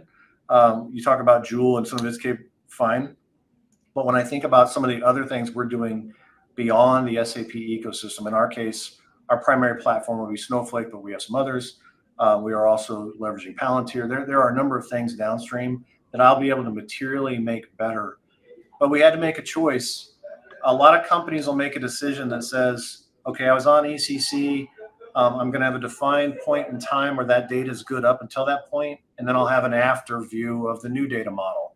We had a requirement to effectively be able to tie the old data to the new seamlessly in applications and analytic capabilities that exist downstream, which is forcing us to go down this path of mapping, again, new data structures on the SAP world into old data structures just because our data environment is not optimal. I hope I answered that question. We are doing conversions, we are cleansing, but ultimately there's a bigger thing for us, and that's the downstream data. Kiewit did not use business objects or BW, which was common for a lot of companies, run data through BW and push it to a data warehouse. They made a choice early on, and it's easy to be Monday morning quarterback, but at that point in time, they thought it was the right decision to replicate data in a like-for-like capability. That allowed them to move it fast, but it did not create the data structures you would want to logically and physically model to create extended capabilities over time. We will come back and fix it, just not as part of this ERP project. Yeah, that's interesting. Now, you mentioned Palantir and Snowflake as 2 examples of non-SAP products that you're using. How did you navigate that? The SAP ecosystem of stuff that kind of hovers around S/4HANA and the other ancillary products, and then you've got non-SAP stuff. How did you guys find the right balance of the SAP products versus the other stuff that you use to augment the rollout? Well, we had a lot of conversations, a lot of work with our enterprise and solution architects. The hard thing about these data platforms and environments, certainly on the analytics side, is they're very cyclical. There's a new flavor of the month, whether, a few years ago you could have looked at Tableau, the end user capabilities and the analytics. Now we've got a really strong voice from our data science organization. they like to use different tools and what they want to work and how. But ultimately, we wanted to align ourselves with, what we thought were the best platforms moving forward so we could create. I think our long-term answer is to create certified data sets and a handful of certified standard reports. But ultimately, I want to create the platform that others can come in. We have a user base of largely engineers spread out all through North America. They're not intimidated by technology. In fact, they want to get in and write their own queries and get their own result sets. And so, a partner like Snowflake in that example is a great platform for us to be able to provide capabilities from the centralized IT function, but then also allow those end users. The other thing that we really like about Snowflake is it has already and will continue our ability to share data with some of our key partners is extremely high on that Snowflake platform. Rather than having months worth of ETL creation and passing files back and forth and getting things to sync up, you can simply, if you're both Snowflake customers, agree to data shares, and you're off and rolling in literally hours as opposed to months. So yes, we're thoughtful about what we're using and why. We will keep our finger on the pulse of what will be the latest and greatest things in it. I'm sure you guys, pay attention to this. SAP is going to continue to try to find ways to get more presence and more vendor lock-in. They're going to want more in DataSphere and other things in that data realm. And we're not intentionally trying to pull more things out, but we're trying to provide the platforms that have the best technical capabilities at a point in time to deliver business value. If 5 years from now, SAP's absolutely killing it in the data and analytics space and bringing in non-SAP data sources to that and being able to do it all, and that's what they want to do, we will pivot to what the right thing is for the company at that point in time. We had a different, well-known data warehouse for the better part of 10 years, but at a point in time going forward, the best answer for Kiewit was a different solution set. And so we weren't so much concerned about it. I'm fortunate to work at a company that understands that sunk cost. The question they asked me was not how much money have we spent to get to this point. It's what's the right answer for Kiewit moving forward. And for us, that was a pivot to Snowflake in that case. So a lot of things come into play with it, but you're going to have to be flexible in the ability to share data across these big platforms. It wouldn't surprise you if, again, I told you we've got ServiceNow, we've got SAP, we've got a lot of big different platforms, and we're trying to find ways to avoid having to move data all over the place all the time. But when I talk to our peer companies and companies in different industries, oil and gas in particular, with much larger and more complicated footprints, we're all talking about the same kind of challenges. There is not one perfect and definitive answer for everyone. Yeah. Well, it gets back to the ownership, having clarity or intent, purpose and intent of why you're doing what you're doing. And, you bring up vendor lock as something that it sounds like it's in the back of your mind. It's not the primary driver of how you choose technologies or platforms you're going to roll out, but it is maybe a secondary benefit of having multiple technologies is you're not locked into one vendor. So that's maybe it wasn't your main driver, but that can be a benefit or advantage as well. That's right. So here's some interesting comments coming in here from the threads we've covered so far. That's a question I'm going to get to in just a moment. Actually, while I'm pulling up these comments here, I want to share with the audience another resource that might help here. We have a guide to S4HANA. You can find it right here if you scan this QR code. It gives our tips and lessons from having helped many companies through their S4HANA journeys. So if you want to learn more and read that book for free, you can download it by scanning this QR code here, and I'll drop a link to that in the chat below as well. But getting to some of the comments here, Dan says he's the one that asked about the data. That was the data question. Dan says, thank you for your candor and great advice for a plan to clean after the brownfield is done. And then Ginger followed up on the comment you had around SIs and how you chose your SI. And Ginger said, my experience is that smaller SIs and independents are not bound to the methodology. They're more bound to the outcomes needed. If pivot adjustment is needed, they do that quickly. Now, I would add to that it's important to have a methodology, though. You don't want to be so flexible that you don't have a tool set or a repeatable process that you can at least start with or draw from. But I think finding that right balance of repeatable methodologies with flexibility to adapt to whatever the client needs, I think that's the big thing there. That's right. Here's a real quick question, or a really important, interesting question from Sam on LinkedIn. Sam says, how much planning took place before you pulled the trigger? What did that planning process look like for you guys? I know it started back in 18, but sort of as you got ramped up, what was the planning process? Yeah, we talked about, briefly 2018 initial evaluation. 2022 was initial stages of a very lightweight RFI, RFP process. We're not heavy in terms of process and just the amount of documentation. You can get analysis paralysis. There's companies that evaluate and look at something like this for over 5 years, and everything just continues to move for that kind of time period. I would tell you in 2022 we got really serious about it. In 23 we started to really get our ducks in a row, talk to the executive team downtown, talk to them why we thought this was the right time, and again, in alignment with what we were doing on this $1 billion acquisition. So if I were to say it had been a singular focus, it would have been 6 to 9 months worth of planning. But the other thing we did, we signed the deal at the end of Q1 2024 with SAP, but we had all our ducks in a row ready to hit the ground running at that point in time. We also were very intentional about an extended runway to put this in. SAP and these other companies are going to want to do two things. One, sign you to the specific deal, and they're going to want to get you live on it so they can check the check mark in terms of, in our case, you're live on Rise. We were very intentional about what we wanted to do, how we wanted to do it, and why. And it led to an elongated time frame. I mentioned the data challenges. We probably could have done the pure SAP part of this in 9 to 12 months comfortably. But when you start to add in everything else we were going to have to do to not disrupt the downstream data, we ended up extending our total time frame to ultimately what will be about, let's just call it 2 years in terms of rough numbers. We could have gone faster, but we think this is the right pace. We think it allows for a resource ramp at a manageable level for us. You've got a lot of factors in play. You've got supply and demand from SAP, talent pool perspective, functional and technical resources. You got this end of life deadline that I'm guessing a number of you watching today are looking at and wondering, hey, how's that going to play out?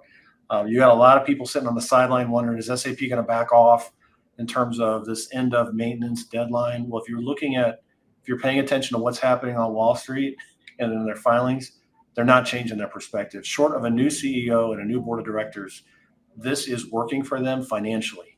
And what's best for SAP and the SAP shareholders in all cases may not be directly aligned with what's best for you as the customer. But for a variety of things, to answer your question, we really started in earnest in 22 and 23. I would tell you need at least 9 to 12 months. But when you start to talk about multiple years of doing nothing but planning, you probably need to take a step back and go, wait a minute, something's off. It shouldn't take that much effort. Yeah, you may have bigger issues if you can't get out of the planning phase. And you're right about analysis paralysis. I mean, you get a point of diminishing returns. You want to do planning, you want to have a clear blueprint, you want to have governance, you want to have a data strategy, change strategy, all that stuff laid out up front. But you could spend years on that planning process, and those are years you could be spending actually moving forward with the transformation. So it's a balancing act for sure. The caveat I would have in that is if you were doing a greenfield, if you were really doing true business transformation, then again, you've got a different set of variables. The amount of time you need for workshopping in that is much different than what we were doing is, hey, we're going to show you the things that are different. Is this going to work or not? So it's a fairly restricted subset of change as opposed to we're going to blow everything up. So just keep that in mind. Your time frame could change if you're doing a greenfield. Yeah. Related to that, the planning process and ownership of the project, Jason on LinkedIn asked the question that's a good one. Does Kiewit have a formal enterprise program management office, and where does this conversation fit into that structure and that overall planning that you talked about? And are we talking in reference to like a PMO versus an enterprise PMO? Well, you're saying PMO or ePMO. How do you guys maybe talk about how you structure the two if you've got both? We only have a project management office, and it resides within the technology group. I am familiar with, in some other examples in my career of where the PMO might originate in a technology group, and all of a sudden the business areas really like the way the predictable outcomes that provides, or it becomes an enterprise PMO. We do a project management office for our technology solutions contained within the PMO. But if you do know anything about Kiewit and the engineering, but more so the construction side. We build multi-billion-dollar things, whether it's infrastructure and highways, bridges, oil platforms. The way those projects are managed is different on different tool sets than what we do in the core IT. Got it. area. What about in one other thing I want to make sure we don't forget, or that I don't forget, because I did forget until you mentioned it. You talked in passing about RISE. Can you talk a little bit more about SAP's RISE and what role that's played in your implementation, and what's the value been for you guys so far? Well, on the value side, I would tell you it's too early to know for sure. For a new SAP customer, if you were just coming to them, out of the blue and you've been on something else without significant hyperscaler experience, RISE makes a tremendous amount of sense. The bet for us with RISE is around long term. Will they keep their commitments and create future innovations on RISE only as they've promised or threatened, depending on your perspective? They are clearly pushing RISE for a variety of reasons, and again, not the least of which is the shareholder value. We took a hard look at RISE and non-RISE. Our ECC environment was on-prem. We've got a tremendous amount of hyperscaler experience. But again, it's about what we believe they are going to deliver over the long term. That was a lot of why I went to RISE. Do we see that value yet? No. They also will talk about, and it makes sense from a PaaS perspective, taking non-value-added infrastructure activities off your plate as a customer. That's real, but it's not compelling for Kiewit. In our case, we've got a very robust infrastructure team with extensive Azure chops. We ended up choosing Azure as our RISE hyperscaler. You'll get to pick your own as you move forward, but that wasn't a major selling point for us. I tell you, we're not paying for Azure or PaaS experience. Getting off the ground in full transparency has actually been a little harder on RISE had we been doing it ourselves.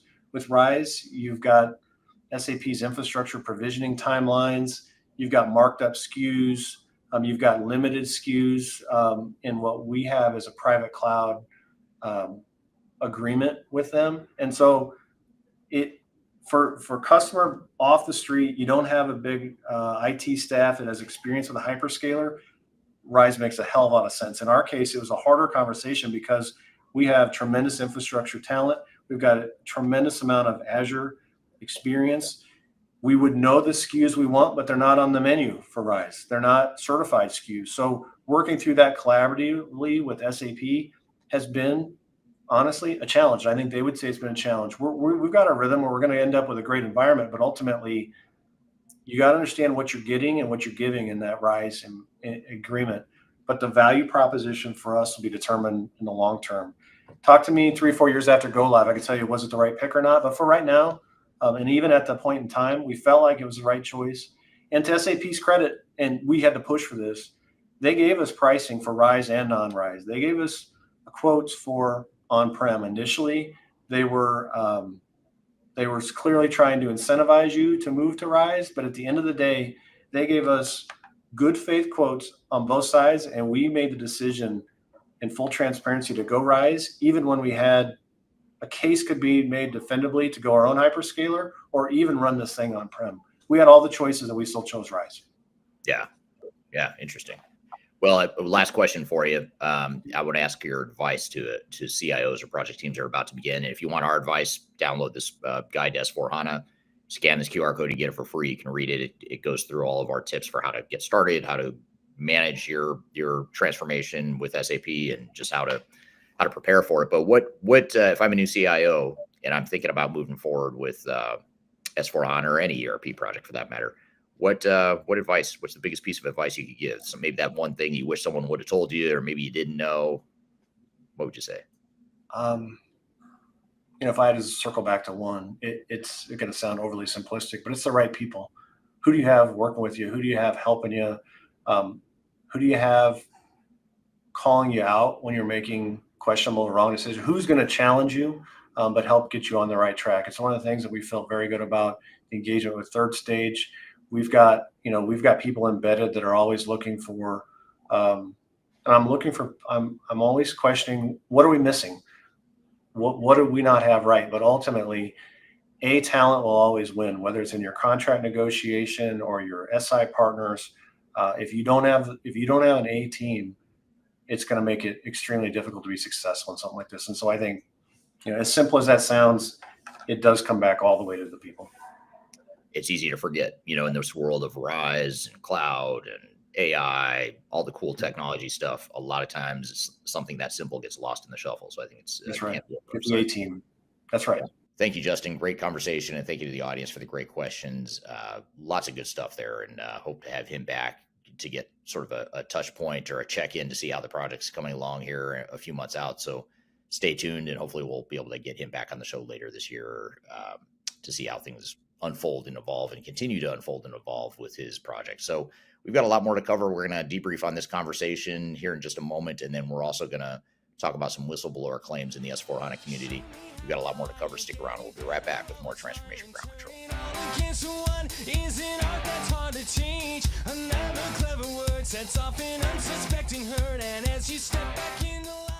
I want to invite you to join me and other thought leaders in the digital transformation space to Stratosphere 2025. It's an annual conference we've hosted now for 7 years in a row. It's a great event. It's live in Denver, Colorado, but we're also offering it virtually via hybrid tickets. And we're going to have a lot of different speakers here, including myself as a keynote, as well as others that you may know from the industry. And this is a perfect conference if you're interested in any sort of digital transformation, including ERP and CRM and HCM. And actually, the theme for this year's session is AI and how AI is affecting all different types of digital transformation. But in addition to AI, we'll also talk about the fundamentals of digital transformation, including program management, evaluating the right software, digital strategy, change management, process improvement, all the things you need to know to make your project successful. It's also a great way to network and learn from others. So just being part of a community that is also like-minded and going through the same things you are, that's another value. And you can join, like I said, remotely in person, and you can also buy VIP tickets if you'd like more exclusive access to me and others from the Third Stage team and other speakers that are going to be there. So I hope to see you soon. Check out my discount code below for discounted tickets. You can go to stratosphere2025.com for more information, including the full agenda, and I hope to see you there. Are you looking for ways to promote your product or service to enterprise technology decision makers and influencers throughout the world, like the ones who listen to this podcast? Major Tom Productions creates media, events, and influencer marketing for B2B technology providers. Our productions are exciting, educational, disruptive, and effective. Most importantly, they create results. Our content is unlike any other in this industry, engaging, influential, and trusted by technology buyers and influencers throughout the world. Each month, our productions reach hundreds of thousands of targeted buyers and decision makers who trust and engage with our honest and tech-agnostic content. With long-tail viral results and engagement with our content, Major Tom Productions provides a way to reach your target market and create awareness, calls to action, and a connection with potential customers. So collaborate with us today. Learn how we can feature your product or service on podcasts such as Transformation Ground Control, Journey to S4HANA, and Journey to Dynamics 365. We can also feature your brand on our YouTube channel called Digital Transformation with Eric Kimberling, which boasts over 100,000 subscribers and over 2 million video views per year. You can also participate in our in-person events, including our Digital Stratosphere Conference. Contact us today to learn more. We can tailor a marketing campaign that works for you. We look forward to helping more people learn more about and become engaged with your brand.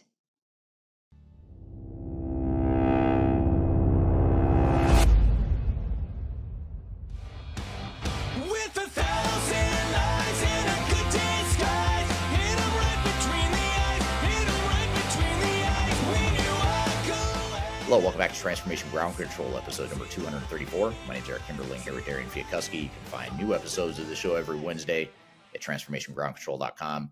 And today, in this particular episode, we've been talking quite a bit about SAP S4HANA implementations. We just had Justin on the show from Kiewit talking about his S4HANA implementation experience so far. What were some of your thoughts and takeaways from that conversation, Darian? Yeah, it was a great conversation. I always love hearing perspective from the customer, right? I feel like they have a different relationship than what we can just speak to realistically on our side of things. So it's always nice to hear their perspective on things as well. There's definitely a couple follow-up questions I had from the conversation for you, Eric. Obviously, them being a customer for you for a long time, what internal talent can you develop during an ERP project, and how do you invest in them to make sure it goes well, like theirs did? Yeah, that's a great question. And there's a lot you can do. I mean, first of all, as it relates to the product you're implementing, whether it's S4HANA, any other ERP system, training your internal team on the core generic basic functionality of the software before you even start the implementation is really important, because the more you can train them on how the technology works, the less you're going to be blindly and helplessly dependent on your software vendor and or system integrator to provide that guidance. In other words, if you don't have any expertise in-house about how S4HANA works or any other ERP system you might be deploying, you're going to be probably over dependent on outside third parties to do the work for you, and you're not going to have as much ownership and responsibility and control over the project as you would need or want. And that's something that Justin talked about, is about how they sort of maintain control and ownership of the project, and they made decisions that made sense for them, not necessarily what the vendors wanted or where the hype resides. So that's one thing, is to train your team internally on the technology you're deploying. Oftentimes that means not only upskilling your current team, but even bringing in outside resources. So bringing in contractors, contract to hire resources, full-time resources, permanent placements, some combination of all the above, but upskilling your existing team, augmenting your existing team with other resources that you manage internally is very important. And that's a big part of why we started our staffing arm, our sister company called Lander Talent, it's a staff augmentation, a staffing company for IT departments. So it's meant to provide resources that clients themselves can manage, and ultimately these resources can be with clients long-term, permanently, whatever the case may be. So that's another strategy, is that are not mutually exclusive. You've got your upskilling your existing team, adding to your existing team by bringing in new resources. And it's not just technical knowledge either. It's also a matter of training your team on program management, change management, ERP implementations in general. What are the keys to success, and what are the things that other companies screw up that you want to make sure you don't? So that's a big part of what we do with our clients too, is train them, to train their teams and educate them on what they need to do to be successful, and how successful projects look different than failed projects, et cetera, et cetera. So a combination of all that stuff is what's important. I think the investments you make in your internal team are just as important, probably even more important than the outside system integrator or technical implementers that you end up choosing. Yeah, absolutely. And another question to go on top of this conversation, Justin said we probably overdid it on the OCM side, but nobody was really surprised on board. What is your take on that? Is there really even a risk in ERP for over communication? No, I don't think there is. I mean, it's almost a misleading term to say you're over communicating or over focusing on change management. I don't think it's possible. And like I said to Justin in the conversation, I've yet to meet that person that says they wish they wouldn't have done as much. Usually, even the ones that felt like they over communicated or spent a lot on change management, even the ones where we provided our best change solution and resources, and they had their best internal resources focused on change management, it's never quite enough. You always wish you had a little bit more time, effort, and focus on change management, just because there's so many moving parts in these projects, and it's just hard. It's hard to do well. And even when you do it well, there's still more you could have done. But the key is to err on the side, like he said, he used the word, I try to err on the side of over communicating. And just know you probably aren't ever going to over communicate. You may feel like it at times because you live and breathe this stuff every day because you're part of the project. Or if you're an executive sponsor or a C-level person, you're hearing about it all the time because you're involved, but the average person in the organization is not. So it may be ingrained in your head, but most people only know a tiny little fraction of what you have in your head. So you've got to just think of it from their perspective and communicate as much as you can.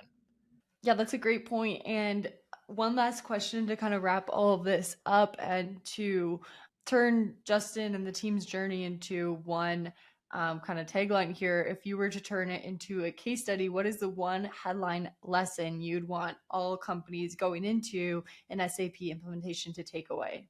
I'd say it's probably, if it's a headline for how it summarized that discussion and what they're doing that I think is really important for others to know and learn from, is that, client takes ownership of project and does what's right for them. What makes the most sense for them. So that's really how I would summarize everything he said. I mean, I'm not saying they're perfect or their strategy is the right strategy for everyone. The point is that they have a clear strategy. They know what it is they want and what they don't want, and they're taking complete ownership of that, for better or for worse. And I think that is the most important thing. That to me is more important than the actual decision or the actual strategy itself. And I hate to say that because as much as I love strategy, I love a good strategy. The key is they're all in sync on that, and they all agree, or they seem to agree, that is the right approach for them as an organization. And so far, it seems to be the case. Yeah, absolutely. But what a great conversation. Like I said, love to hear the case study or the perspective from the client. And it was a great conversation overall. Yeah, it was great stuff. It was good to have him on. He was a great guest, and I look forward to having him back. And again, if you want to download the guide to successful S4HANA implementations, be sure to check that out. We've got a link to that in the description field below, or the show notes below. So be sure to check that out too. If you want to augment your lessons from Justin, you can also read that guide to give you more advice on how to make your S4HANA project successful. So one last thing we want to cover here today, which is a really important one, and that is some of the whistleblower claims in the industry. And when I say whistleblower, I'm not saying anyone's going to get sued or we're going to government officials, or to the media with this type of stuff. But it's more about some of the dirty secrets we're learning from clients about the S4HANA community, about the way some of the vendors are acting and the way organizations are getting pressured in their S4HANA journeys or in their technology journeys in general. So I want to roll this video clip from you. It's actually a video from my YouTube channel where I talk about this. And then I'd love to hear the audience feedback on this stuff too. Is any of this stuff you can relate to or that resonates with you that you've observed in the industry? Because these are things that I find super interesting and somewhat shocking in talking to so many different clients throughout the world that are going through or thinking about going through S4HANA implementations. And I'm not here to completely bash SAP, or certainly not here to bash anyone that's going through an S4HANA implementation, but I do want to shine a light on this stuff because I think it's really important for organizations to go in with eyes wide open, to know what the risks are, know what the blind spots are, and to mitigate them. They're not going to go away, but you can mitigate them. So I think knowing that they're there is really important, and that's really the whole thing we want to focus on here. So let's roll the clip, and then we'll come back and talk about it.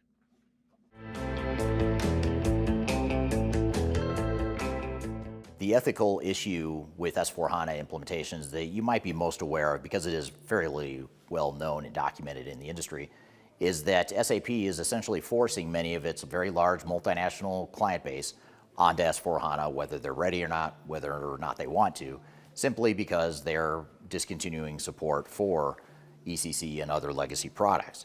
So a lot of these large multinational organizations have just a few years to get off their legacy system onto S4HANA. Now, this may be nothing new to you. You may be in the same situation. You may be facing the same type of pressure, but many of the clients that have come forward to us, several of them have expressed significant concern about the ethics of this. Is this right? Should this be allowed within the enterprise technology space? Should a company like SAP be allowed to essentially hold for ransom all the applications and data that a company might be running on their legacy SAP system? Now, I'd love to hear from you what you think on this question. Is it right for SAP to be doing this? Is it a free market, therefore they have the right to do it? Love to hear your feedbacks in the comments. But many of our clients express significant concern, and that's why they come to us to figure out what are their options. How can they either get off that legacy system without moving to S4HANA? How can they extend the life cycle of their legacy SAP system? How can they find third-party maintenance and support options? Or how can they find an off-ramp to go to a different direction to find a different system other than SAP? And being tech agnostic, we're at the forefront of helping a lot of clients do that. But one thing I'll say, the good news in all this is that there are ways around this problem in the industry. First of all, you don't have to migrate ever. You don't ever have to get off your old ECC system or your old legacy system. It may mean that you don't have support for a certain period, but it doesn't mean you necessarily have to upgrade. There's also third-party support providers like Rimini Street, Spinnaker, and others that provide third-party SAP support that can extend your investment in legacy SAP until 2040 and maybe even later. So there's other options out there. You can also look at other ERP systems. You can also move off your legacy system and move in a different direction away from SAP, but you don't have to migrate in the time frame that SAP says. But regardless of what you do or don't do, this is one of the things that whistleblowers have come forward with in our client community, and that's something that's a real problem in my opinion.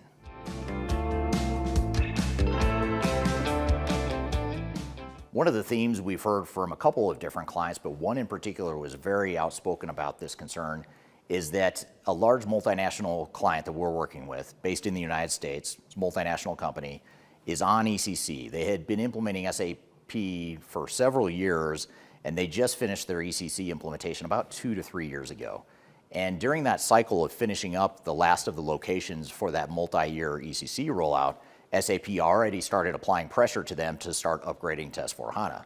And the way this particular CIO expressed the concern to me was that they hadn't even gotten the ROI from their initial investment on ECC to justify the investment they already made. But yet SAP was coming to them with a big price tag for what it was going to cost to upgrade to S/4HANA without even getting any sort of value out of ECC, especially in some of the latter deployments and rollouts of the product. So the fact that a customer like this, and this is a very big company, it's a well-known company, the fact that a customer this big and this well-known and this profitable now can spend tens of millions of dollars on an ECC implementation and there's no accountability for ROI, and SAP turns around and says, now you need to implement S/4HANA, they don't care whether or not this customer gets an ROI on ECC. All they care about is making sure that S/4HANA gets deployed at this organization and that they make more money on that deployment. So this is, in my opinion, wrong, but I'd love to hear from you. What do you think? Is this, whose problem is this? Whose fault is this? Is there a problem here? Let me know what you think in the comments below.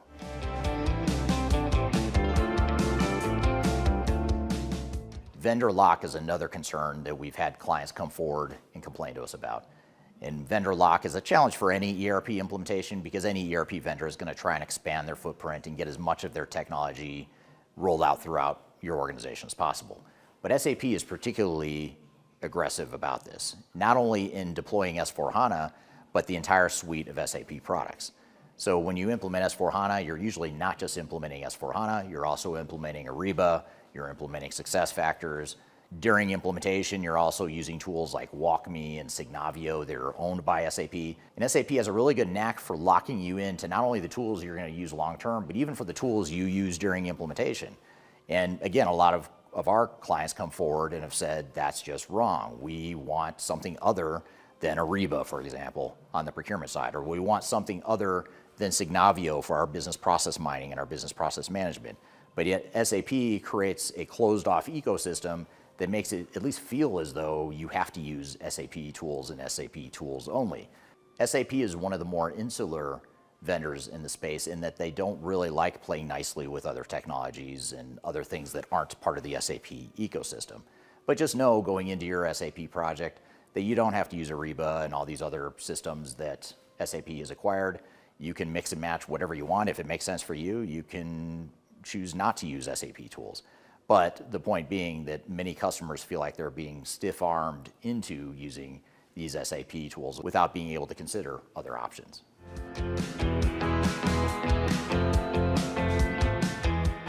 The problems with S/4HANA implementations aren't just limited to SAP. The SAP system integrators have also had issues, and we've had people come forward with complaints about them. The biggest one, the most memorable one I have in the last couple of years, is one of the big four consulting firms just signed a contract with one of our large multinational clients. And in that contract, the big four consulting firm insisted that they had ultimate decision-making authority over the implementation, over every decision that was made in the project. And to me, this is absolutely ridiculous. First of all, I don't know why any system integrator or big four consulting firm would think this is appropriate. But second of all, even more surprisingly, I don't know why our client agreed to it. And they had already agreed to this clause before they hired us. And then surprise, surprise, later on they ran into a problem during the implementation from the same big four provider because guess what? They had ceded all control to the Big Four consultant. And it's not just hypothetical control, it's contractual control. Contractually, they were bound to let the Big Four consulting firm make all the decisions related to the project. Now, some of you may be thinking, well, of course you would do that because the Big Four consulting firm is the group of S4HANA experts, so of course they would need to make the decisions. However, this isn't an S4HANA implementation. This is a business transformation. It affects your operations, your people, your culture, your long-term strategy. And for that reason, it should not be your Big Four consulting firm or any third party for that matter that has ultimate decision-making authority. If anything, I would say it has to be you, and it should be you as an organization. Your leadership team should be the ones responsible for making the final decisions.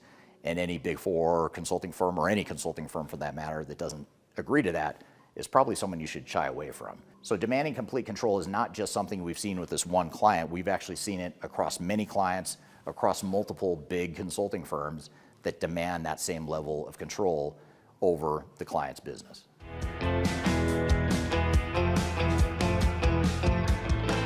Another way that big consulting firms are also guilty of causing client problems with S4HANA implementations is related to their whole consulting model. These big consulting firms' model is a lot like a pyramid.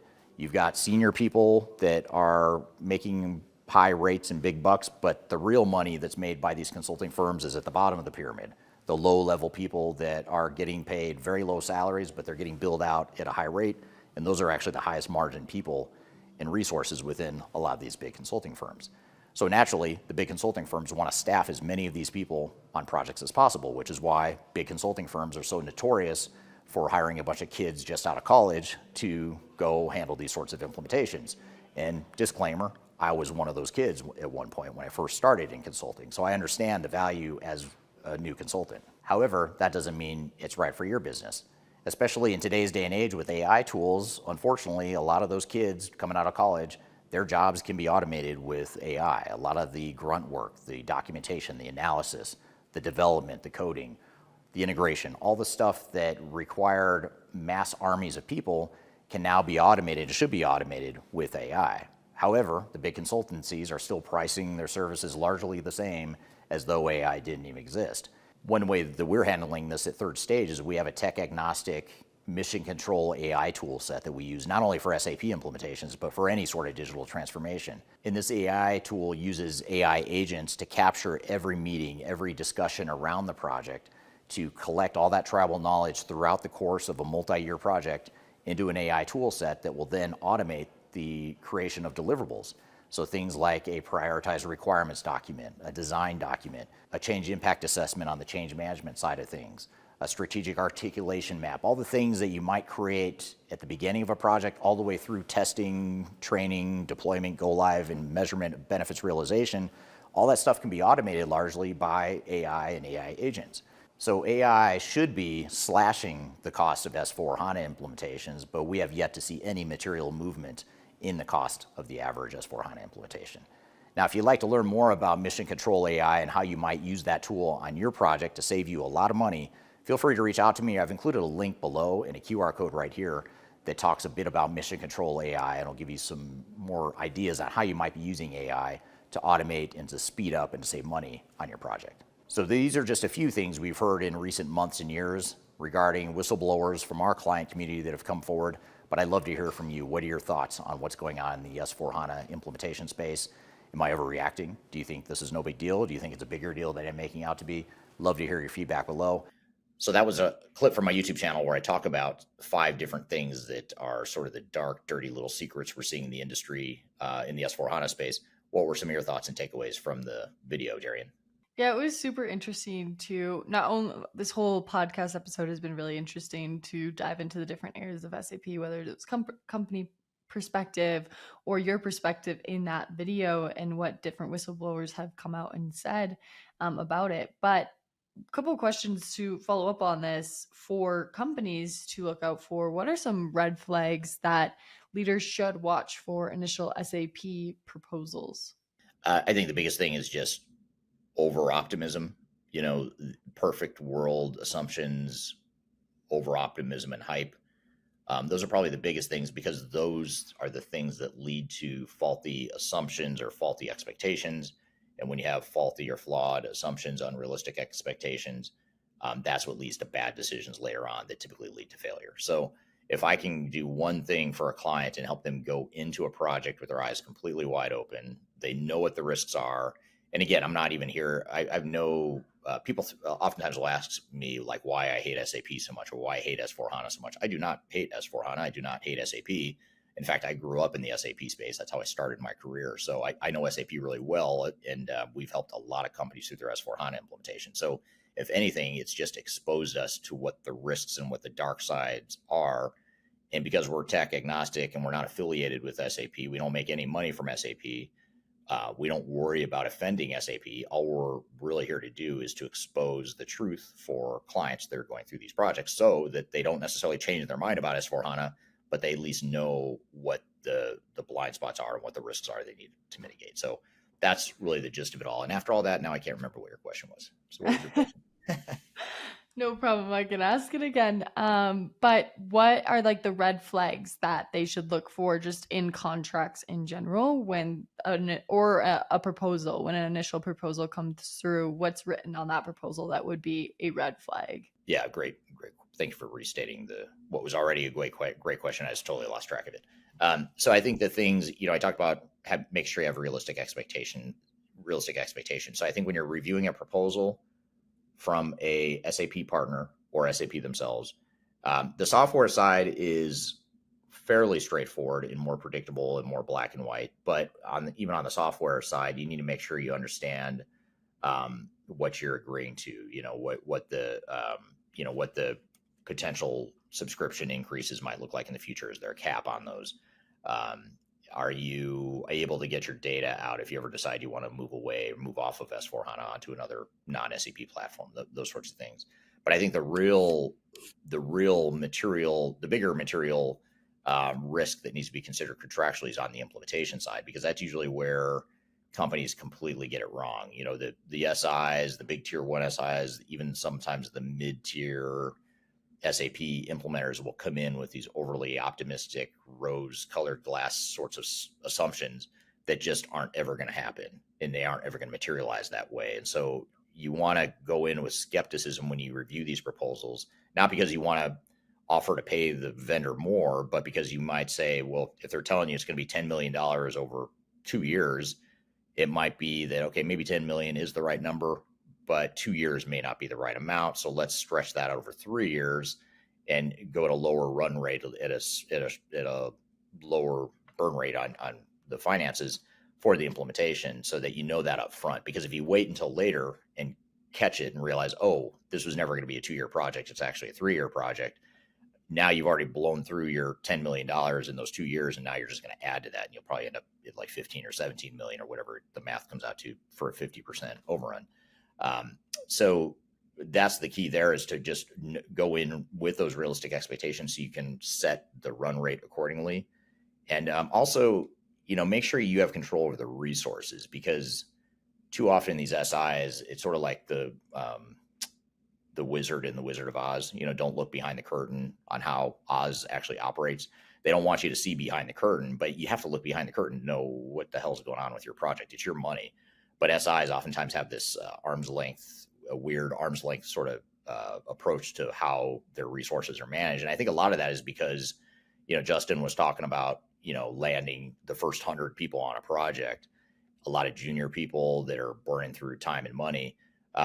If you don't have visibility over that, and you don't ask the question of why do I have all these kids on this project building so much money, and do I really need that, especially in today's day and age where so much of what these kids are doing and the work that's getting offshored, you can use AI and other tools to automate that. And that's a big part of what we're seeing with our, we've got our mission control AI tool set that we use for S4HANA implementations, as well as other non-SAP ERP implementations as well.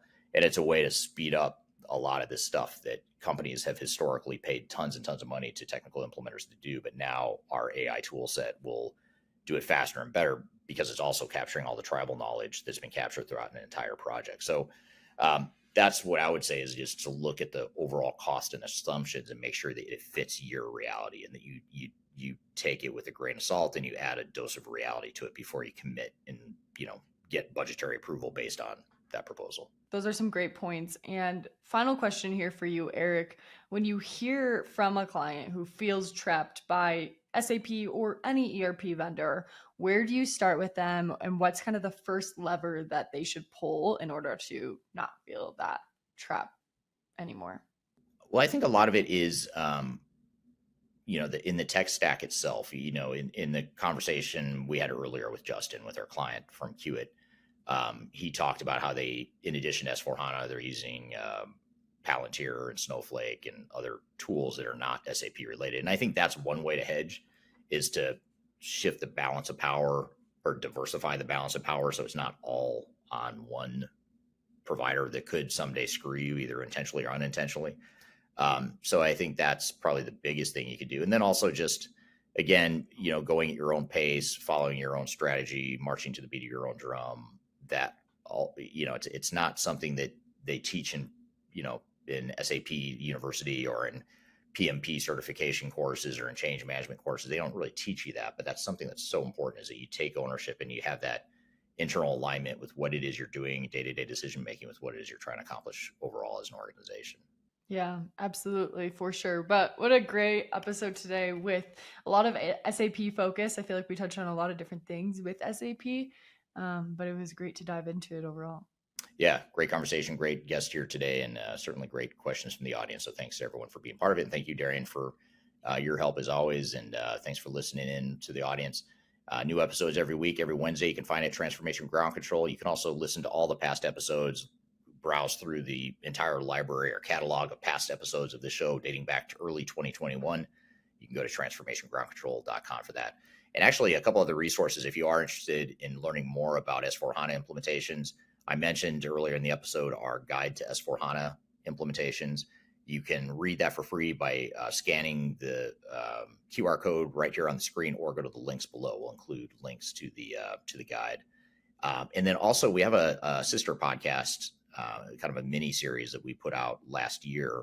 It's called Journey to S4HANA. And it's, I believe it's 12 episodes where all we did was talk S4HANA implementations. We talked to people that work for SAP, that work for SAP partners, and most importantly, we talked to clients of ours that have been going through S4HANA implementations. So if you'd like to learn more or listen to more podcasts that's objective and not affiliated with SAP, it's sort of the real reality of boots on the ground in S4HANA implementations, just go to journey2s4hana.com, all one word, no special characters, journey2s4hana.com, and you can see that podcast or listen to it wherever you want. So be sure to check that out as well. In the meantime, we'll be back next week with another digital transformation ground control episode. So be sure to tune in then. And in the meantime, hope you have a great week, and we'll see you next time on the next episode of Transformation Ground Control. Take care. Ground control to major tom.